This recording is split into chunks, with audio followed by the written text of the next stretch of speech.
3D printing in healthcare can be used for production of serial devices or patient-specific devices.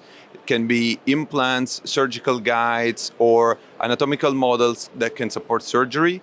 And we, in 3D systems, with our technology, we are able to support this device production from metal to plastics and polymer production. Figure 4 standalone can be used for printing small series of medical devices, but also patient-specific devices or anatomical models that can be sterilized and printed using biocompatible materials in compliance with the certifications required by the market.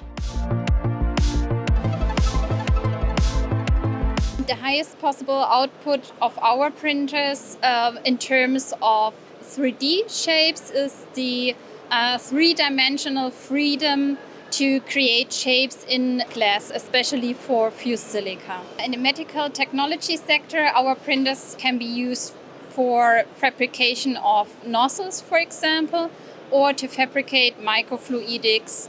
And for microfluidics, we can use our welding process, and with that we can produce very long and precise channels for analytics, for example.